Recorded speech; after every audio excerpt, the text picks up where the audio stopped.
Ahlan wa sahlan wa marhaban mpenzi mtazamaji, assalamu alaikum wa rahmatullahi wa barakatuh. Natumai mzima buheri wa afya. Jina langu ni Haifa Muhammad na karibu katika kipindi kipendacho Pewa Asubuhi ndani ya kitengo Bustani la Ndoa.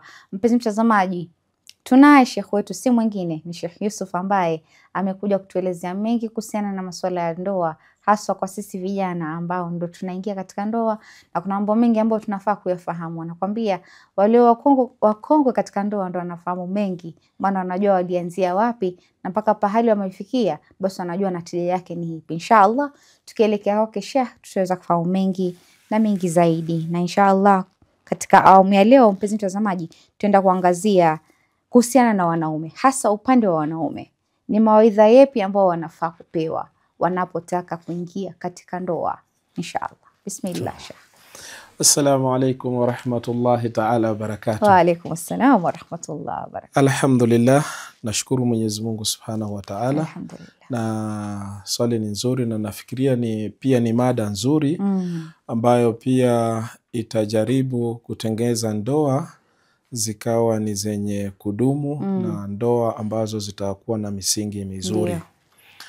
Mara nyingi huwa tuna washauri au wanaoshauriwa zaidi katika mambo ya ndoa wanakuwa ni wanawake. Ndio.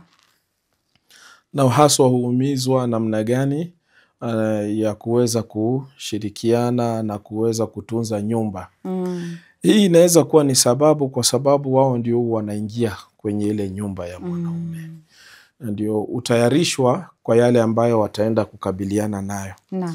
Lakini sasa swali, je, wewe kabla au kijana kabla haujaingia kwenye ndoa na unatarajia kuingia kwenye ndoa, ni ushauri gani unafaa kupata? Unafaa kujipanga vipi? Kitu cha kwanza ambacho tufaa kuelewa baada ya kuwa umeshaelewa ndoa ni nini katika Uislamu, na kutakuwa hakuna shaka kwamba wewe unaelewa unachotaka kufanya. Kwa nini unaoa? Na hasa uelewe ya kwamba unaoa binti ya mtu na unaoa msichana ambaye ametoka kwao, amekuwa na wazazi wao. Kwa hivyo ina maana ya kwamba nyumbani alikuwa akila, pengine alikuwa akipika, alikuwa akitunzwa na alikuwa akifanyiwa mambo yote. Wakati ambapo unakusudia kuingia kwenye ndoa na unakusudia kumchukua binti ya mtu, chukua jukumu kwamba wewe sasa ni kama zaidi ya mzazi wake. Kweli. Kwa sababu mambo mengi ambayo alikuwa akifanyiwa nyumbani yanakujia kwako. Sasa yote yanakuwa ni majukumu yako. Akiugua ni wewe. Chakula Vishwa ni wewe. Mavazi ni wewe. Na uelewe kwamba haujaoa mfanyakazi. Wengi unajua wanaume wanaelewa ya kwamba mimi ninapooa huyu mke anakuja kunifanyia kazi zote ambazo mimi kweli nilikuwa nikizifanya. Hata mitandaoni ukipitia ukiangalia tu zile comments ambazo watu wanaandika wengine, utashangaa kwani huyu ni mwanamume haelewi jukumu la mwanamke, kwa sababu ameweka ni kama ni kitu cha lazima. Mimi nimemuoa ni lazima nifanyike. Ni kweli. Sasa makosa inakuwa ya kwamba unamlete mfanyakazi, haumleti mke. Ikiwa tutaelewa kwamba mimi nalete mke, utajua majukumu yako unayoyafaa kuyafanya juu yake. Katika Uislamu kuna mambo ambayo, kuna haki za mke kwa mume na kuna haki za mume kwa mke. Uislamu umeeleza wazi ambayo ni majukumu unayotaka kufanya. Lakini sasa wewe unapotaka kuingia katika hiyo ndoa, kitu cha kwanza unafaa uelewe ya kwamba unayemlete ndani ni mwenza wako. Yani bila yeye haungekamilika. Kwa hivyo unakamilika kwa kuwepo yeye. Kwa hivyo unafaa kuangalia, kitu cha kwanza anahitaji malezi mazuri, anahitaji kutunzwa kama vile alivyokuwa akitunzwa kwao. Makosa yanatokea Wakati ambapo mwanaume au kijana unapofahamu ya kwamba unayemchukua atakufanyia kila kitu nyumbani, na hata unapoingia kwenye ndoa unakuta inakuwa na changamoto kwa sababu fikira zako za mwanzo hazikukuwa sahihi kwa mwenza wako. Kwa hivyo ni kama unamuelewa kimakosa. Ndio. Unajua kuna cha ajabu zaidi, kuna wanaume ambao wake zao wakiwa wagonjwa, wameshindwa kupika, yule mwanaume ataenda kula nje. Kweli. Kwa sababu anayefaa kunipikia ni mgonjwa. Tumekosa kutumia akili ukaelewa ya kwamba ikiwa yeye yuko katika hali hii, anafaa pia kula. Anafaa kutunzwa. Maana hauwezi toka wewe uende ukakule wewe nje. Mwache yeye ni mgonjwa hapa ndani. Ni kweli. Na hufika kiwango ambacho pia wanaume huona ya kwamba mimi nikiwa nimetoka kazini, nikuta nguo zangu hazijatengenezwa na ni lazima yeye anifanyie haya mambo yote, asiponifanyia ni vurugu. Hapo ndipo anaanza matatizo. Saa ingine hata mtu anakosa kuelewa ya kwamba huyu mwanamke sawa, umemuoa, amekaa pale nyumbani, kuna kazi zote amefanya ile siku nzima, ameshughulika pale na pale, labda nicho kimoja chenye ameshindwa kukifanya ama amechoka hata kujipumzisha, na kuna ule mwanamume akirudi anarudi na hasira. Kweli. Kwa nini kitu fulani hujafanya? Bila kumuelezea hata kumjulia hali, umeshindaje siku yako ya leo, unajihisije? Sasa zile fikra za mwanzo ambazo mwanaume anakuwa nazo ndizo ambazo zinaharibu ndoa wakati ambapo wameshaingia katika maisha ya ndoa, kwa sababu umemuelewa mwenzako tofauti na ile ambayo makusudio yapo. Umemuelewa kana kwamba ni mfanyakazi, na hilo ndilo tatizo pia katika jamii. Unajua kuna baadhi ya jamii zinaelewa ya kwamba binti yao akiolewa anaenda kwa mume, matatizo yote yanayompata kwa mume lazima avumilie, aizirudi. Kwa nini? Kwa sababu ni kama wamemuuza yule binti. Ni kama ni mtumwa, tunaweza sema ni kama mtumwa. Sasa utakuta yale masala ya mahari sasa hapo yanaingia. Unakuta wakati mwingine familia inaitisha mahari ng'ombe 10, ng'ombe 20 na kadhalika. Sasa yule mwanaume anapoelewa mimi naingia katika masala ya ndoa na kwamba nimeitishwa gharama hizi, matatizo yakianza kutokea kwenye nyumba, yeye huanza kufikiria zile gharama. Unajua mizozo mingi inatokea kwa sababu ile gharama ya mahari ilikuwa ni juu. Sasa hata yule mwanamke akianza kupatwa na matatizo, akirudi nyumbani anarudishwa. Akirudi anarudishwa.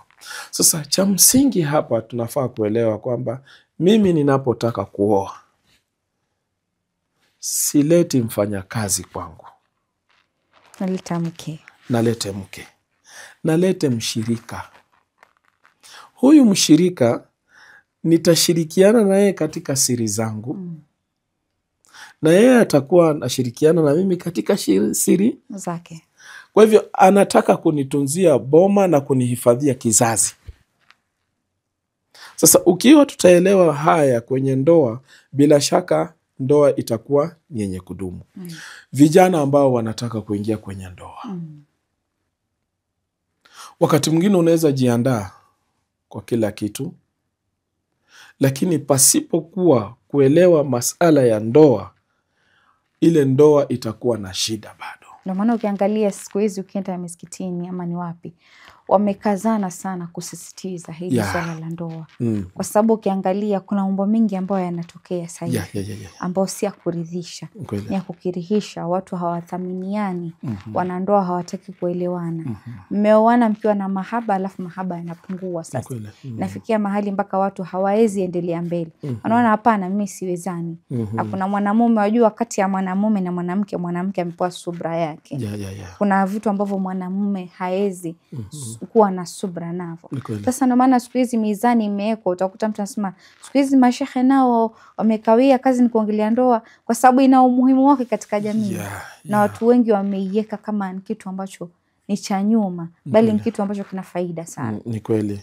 Na tusiposisitiza hasa mafunzo ya ndoa, jamii inaenda kuharibika. Kama sasa hivi ukiangalia jamii vile hali ilivyo, tunaona mahali tunaelekea sio sehemu nzuri. sio kuzuri. Tunafaa tuwe wazi na kuweza kufahamishana mambo ya ndoa. Sasa majukumu hasa pia mwanaume anafaa kuelewa kwamba huyu ninayemlete hapa ninawajibika mimi kumfanyia kila kitu. Ni jukumu langu kumlisha, kumvisha na kumfanyia kila kitu ambacho anahitaji. Kama vile alivyokuwa akifanyiwa kwao. Mimi bali nahitaji kumfanyia zaidi ya hivyo. Kwa kuwa yeye sasa hivi ametoka, ruhusa zote zinatoka kwa mume. Sasa ni vizuri aelewe ya kwamba kwa juhudi zote zile ni lazima afanye juhudi ahakikishe yule mke wake ameishi maisha mazuri. Maisha mazuri hatumaanishi kwamba awe na hela nyingi. Yani kila mmoja ana maisha mazuri kulingana na hali yake. Ameridhika. Awe ameridhika na amejua ni namna gani. Alafu pia tujaribu kadri tunavyoweza kila mara zile nyumba zetu tuwe tunazitia baraka ya dua na usomaji wa Qur'ani ili tuweze kulete zile baraka na maisha yakuwe mazuri. Ndoa kama hii itakuwa ni yenye kudumu. Hata unapoingia kwenye ndoa unakuta ya kwamba wewe mwenyewe ushajielewa, kwa sababu wakati unapotaka kuoa ulikuwa ukipika, wewe mume ulikuwa ukipika, ulikuwa ukila, ulikuwa ukifua. Kwa hivyo hakuna kitu kipi ambacho huyu anakuja nacho kukufanyia ambacho wewe ulikuwa hufanyi. Ndio. Ila tu kuna kitu cha msingi ambacho kinafanya nyinyi muungane. Hicho ndicho ambacho inafaa kila mmoja wenu aweze kukithamini. Kweli. Naam. Kweli. Na tukiangalia hii swala la kwamba sijui itakuja labda mwanamume atasema ar-rijalu qawwamuna 'ala an-nisa. Hili neno limebeba nini? Kwa sababu utasikia mwingine akwambia ndio mwanamke ni msimamizi wa mwanamume ni msimamizi wa mwanamke, kunradhi. Na kwamba yani anachomaanisha yeye si kama vile Qur'ani imemaanisha. Na hebu tufafanulie kuhusiana na swala hili Sheikh. Qawwam ni maana yake ni usimamizi. Na ukikumbuka mawaidha ya mwanzo nilikuwa nimeeleza kuna kila mmoja na majukumu yake. Ana pati yake katika jamii, pati yake katika ndoa. Kullukum ra'i wa kullukum mas'ul an ra'iyati. Kila mmoja ni mchunga na ataulizwa alichokuwa akichunga. Mwanamke ni mlinzi wa nyumba yake. Mwanaume ni mlinzi wa familia. Sasa yeye kawamu inamaanisha mambo yote ya nyumbani anategemewa yeye. Yeye tunaweza sema ni kinga cha familia. Saizi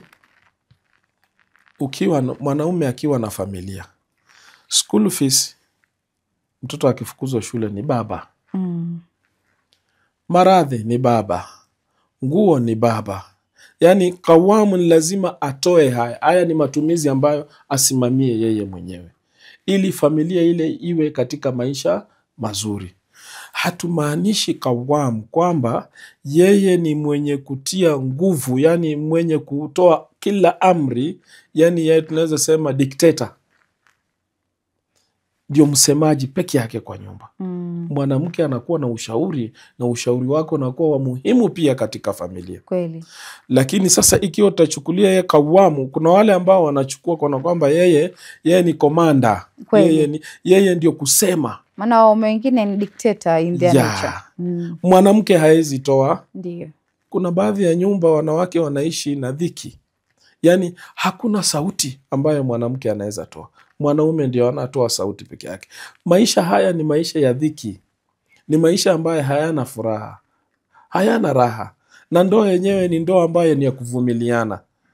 Yani yule mwanamke anaona amefungika, ako kwenye minyororo, anatamani kujiondoa lakini hawezi. Sasa shida inatokea hapo. Kawamu ni msimamizi, na msimamizi kawaida huwa anakuwa pia mpole na kuangalia kile ambacho anamiliki kiwe katika hali nzuri.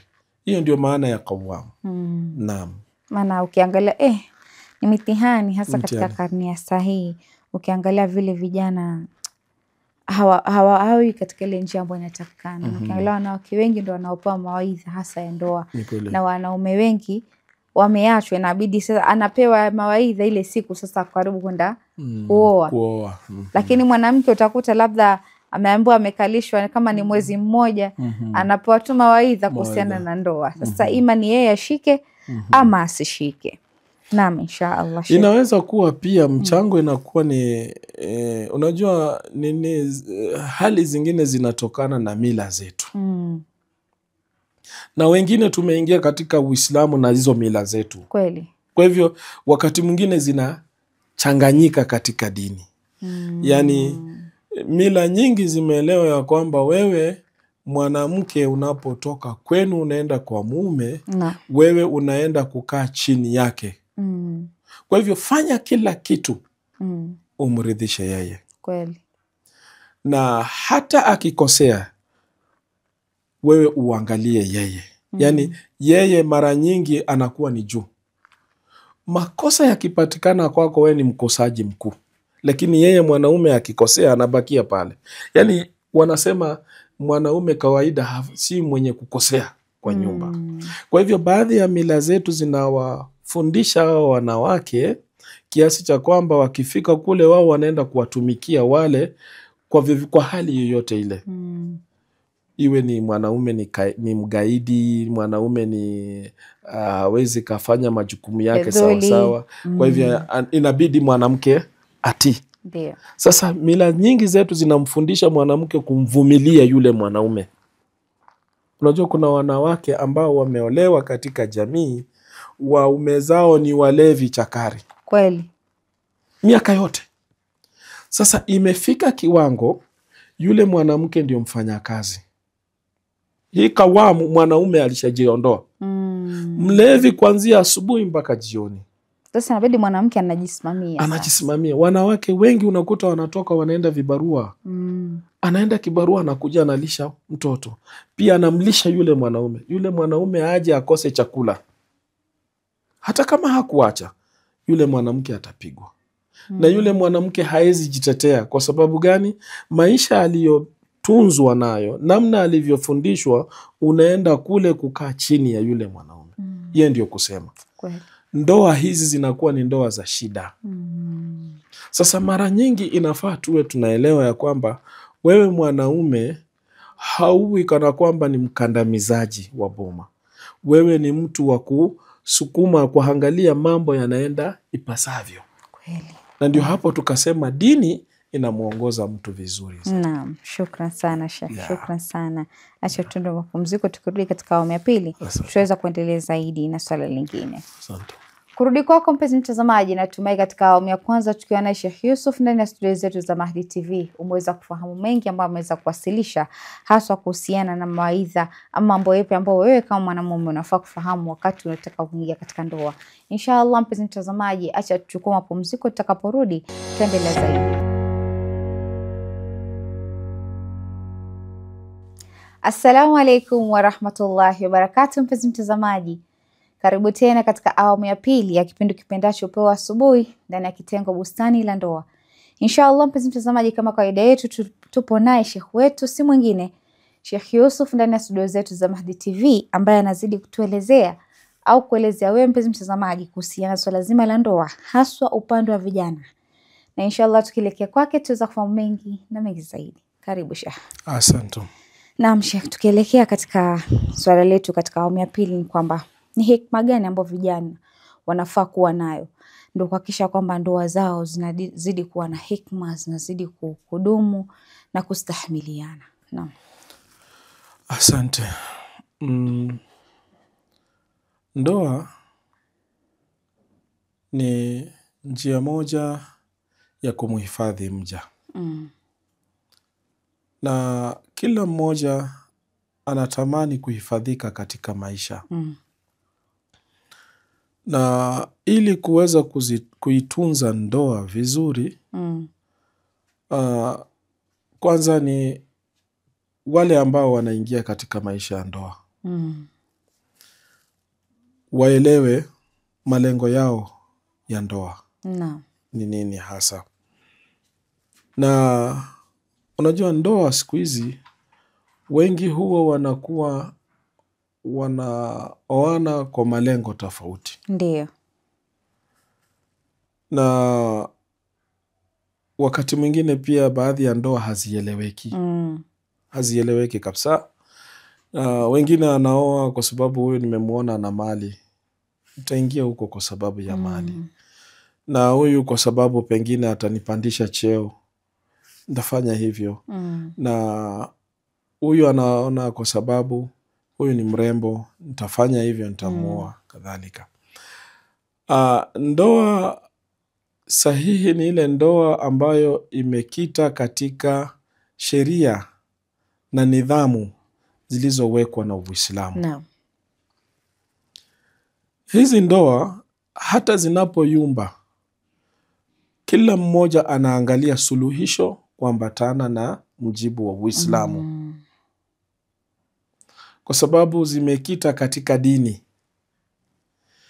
Na utaona ndoa hizi mara nyingi ikiwa zinatokea na matatizo, watu hukimbia katika suluhisho kwa kuambatana na dini. Utamuona mtu anakimbia kwa shekhi. Kweli. Kama hana habari ya yale yaliyotokea, anahitaji elimu zaidi, huenda kwa shekhi. Ndoa yangu iko hivi na hivi na hivi. Angalau anapata nasaha 3-2 hapo. Yeah. Lengo ni kwamba ni vipi nitapata nasaha na ndoa yangu iendelee. Kweli. Maana hakuna anayetamani ndoa ivunjike. Hakuna. Ndiyo. Sasa ndoa nyingi zinavunjika kwa sababu yale malengo yaliyokuwa ya ndoa yamesambaratika. Kwa hivyo sasa hivi kila mmoja aende kivyake. Ndiyo. Aliyeoa kwa uzuri umekwisha. Aliyeoa kwa mali. Sasa hii suluhisho kuipata ni ngumu. Ni ngumu kupata suluhisho. Kwa sababu kama ulioa mtu kwa sababu utajiri wake, amefilisika leo, na wengi hukimbia. Na wake wengi pengine unakuta amekimbia, ameacha watoto, ama pengine hukusanya mali yote iliyobaki katika hiyo boma na akapotea. Ndiyo. Sababu malengo yake ilikuwa ndio hayo, na sasa imekwisha na kwa namna hiyo.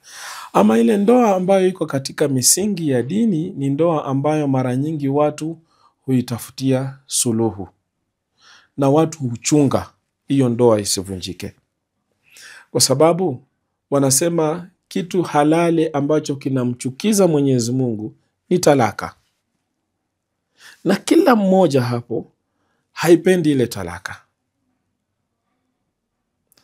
na kila mmoja anataka awe msafi upande wake. Kweli. Yani nisiwe nimepatikana na makosa kulingana na dini. Sasa ndio kila mmoja unaona anatafuta nini? Suluhisho. Hizi ndoa ni ndoa ambazo zina baraka na ni ndoa ambazo zinadumu. Sasa mara nyingi vijana, ushauri wangu ni kwamba kando na kwamba ndoa ni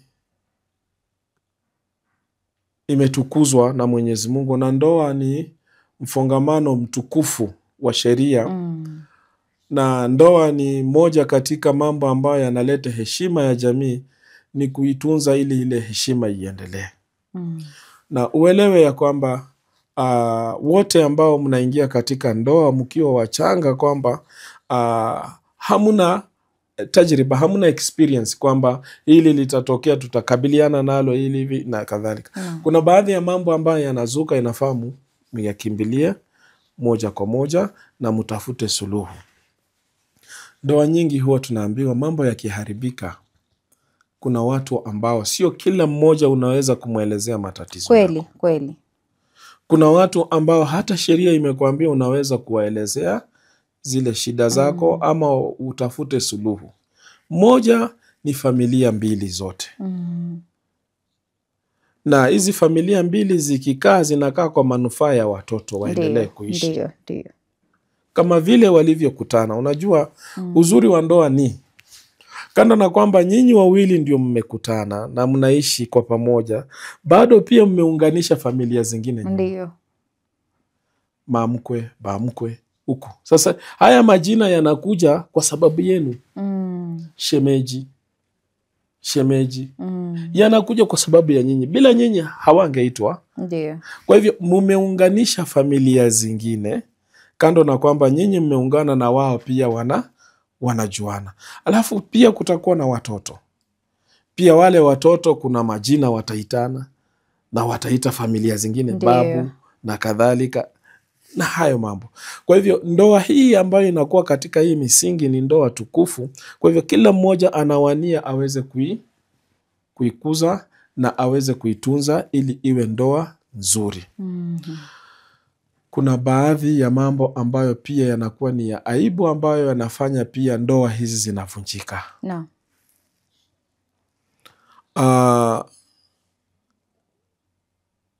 Kuna zile aibu ambazo Uislamu unasema mnaweza wachana. Ndiyo.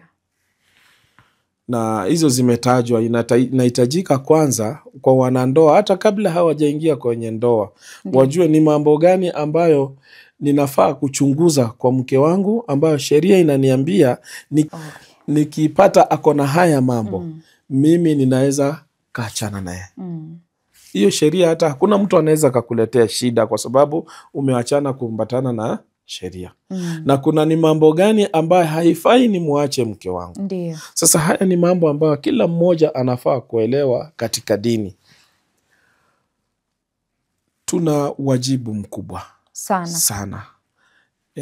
Tukianza na viongozi wa dini, mashehe, wazazi, kwa pande zote mbili tuna wajibu mkubwa zaidi. Na yale mashirika pia yanayohusiana na mambo ya ndoa. Kuna baadhi ya mashirika ambayo yanajumuika katika mambo haya pia na majukumu makubwa zaidi kuongoza jamii. Na pia nyinyi Mahdi TV pia muna majukumu makubwa zaidi pia. Kweli. Ya kuweza tunaweka mada tofauti tofauti. Ndio angalau mtu akiweza kuelewa anapata ufahamu hichi kitu tunafaa kukifanya hivi.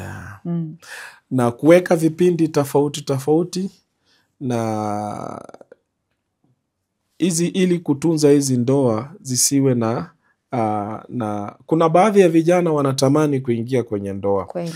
Lakini kuna baadhi ya mambo yanawafinya moyoni. Kweli. Lakini wakipata mtu ambaye atawatuliza wanaingia katika ndoa katika njia iliyo nzuri. Wengine hawajielewi. Ndiyo.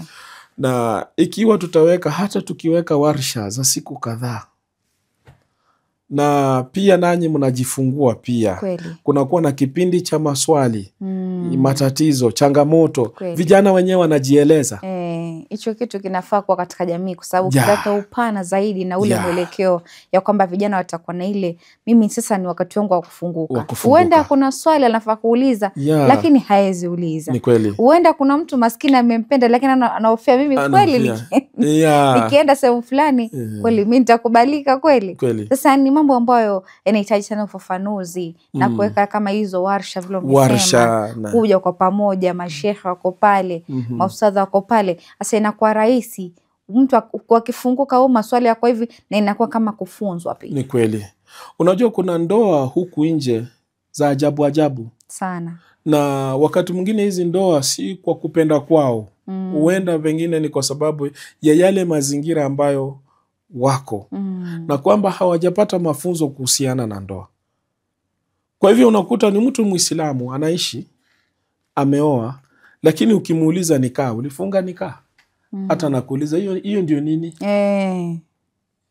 Mimi nilimchukua tu kwa hata tumeenda kwao wananijua, lakini ukumbuka kwamba ile swiga isipofanywa bado haijatimia. Kweli. Watu wanaishi namna hiyo. Kwa hivyo tusipoamka sisi kama jamii kujali maslahi ya watu wetu, tujue ya kwamba mitandao inaendelea kuamka na kuwapotosha.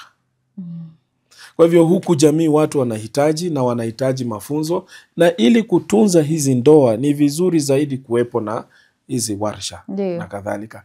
Kuna sehemu zingine zina mafunzo haya mazuri. Unakuta ikitokea kama matokeo kama vile tulikuwa tunazungumza, unasema ya kwamba wasielezwe tu kwa wazi kwamba tunataka kuzungumza shida ambazo mnakumbana nazo katika ndoa.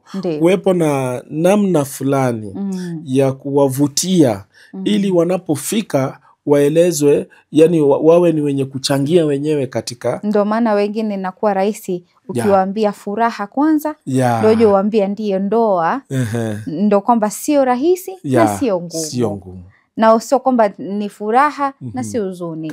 Ni kwamba hivi vitu utavipitia vyote. Iko na raha yake kwa sababu kitu cha kwanza umejiepusha na vitu vingi katika dunia. Kama ni zina umejiepusha nayo. Umekuwa zaidi karibu na Mwenyezi Mungu, umetimiza nusu ya dini. Hiyo ni furaha yake tena. Na umepata mtu ambaye anakutuliza nafsi kwa sababu umechagua kitu ambacho wewe mwenyewe unakipenda. Kweli. Kitu ambacho umeridhia. Unaona kwanza kumwangalia kama ni mke wako unatabasamu. Mke naye kumwangalia mume wake anaona tu furaha. Yani anasema mimi kwa kweli nimepata tunu yangu. Wengine wanaweza wasimuone kwamba si mzuri mume wangu, lakini mimi ninapomwangalia naona nimepata mfalme. Ni kweli. Kabisa. Unajua huko nje pia kuna wale ambao wanaelewa zina ni kumshika mtu kwa nguvu. Wanaielewa hivyo. Lakini haelewi kwamba zina pia ni kukaa na mke au mke na mume kukaa kinyume cha sheria ya dini. Ndio kweli. Lakini kuna watu wanakaa namna hiyo. Kweli. Na wanazaa watoto katika maisha.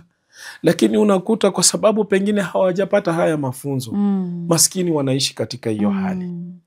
Sasa ikiwa sisi tutafunguka, kuna haya matokeo ambayo tunakuwa nayo katika kalenda yetu. Alhamdulillah, sisi Ahlul Bait Mwenyezi Mungu ametubariki. Alhamdulillah. Tuna neema nyingi sana. Ukiangalia mazazi ya Imamu Ali alayhi salam, tunaweza weka hii ni siku ya vijana. Elewa. Sasa ukiangalia mazazi ya Bibi Fatima Zahra, unasema tunaweka wanawake. Tunamfahamu Bibi Fatima ni nani? Alikuwa vipi? Na mfano mzuri wa ndoa utaangalia ndoa baina ya Bibi Fatima na Imamu Ali. Maana hata ukiangalia kwa vote 9, watu watakwambia mtu anaomba ampate kama Ali.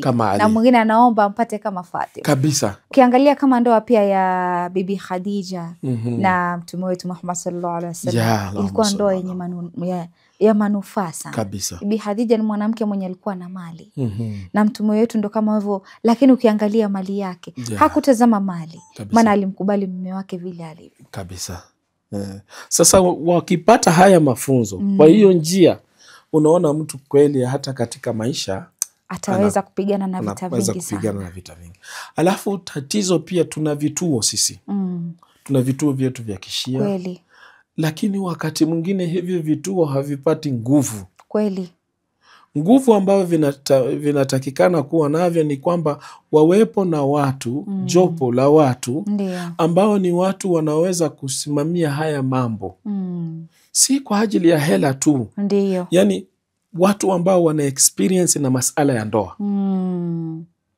Wale watu ambao wanaweza wamesomea haya mambo katika jamii yetu ya kishia. Hata kama wanatoka Mombasa. Ndiyo. Lakini wafunge safari kama Nairobi, kuwekwa warsha ya siku kadhaa Nairobi. Ndiyo. Kama ni sehemu namna hiyo, sasa watu wanaanza kufunguka. Ndiyo. Na alafu wakiona nyuso tofauti, mambo yanakuwa ni tofauti, watu wanashirikiana katika njia iliyo nzuri. Kwa hivyo hii hali ikiwa tutafanya hivi, tutakuta tunatunza ndoa.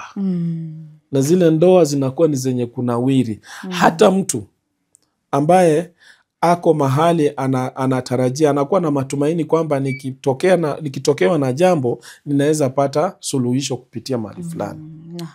Alafu pia twafaa kutengeza ofisi ya ushauri wa ndoa. Kweli. Ofisi hii iwe ni ofisi maalum ya kuwashauri vijana, hata ya kuwasimamia vijana katika mambo ya ndoa katika jamii zetu.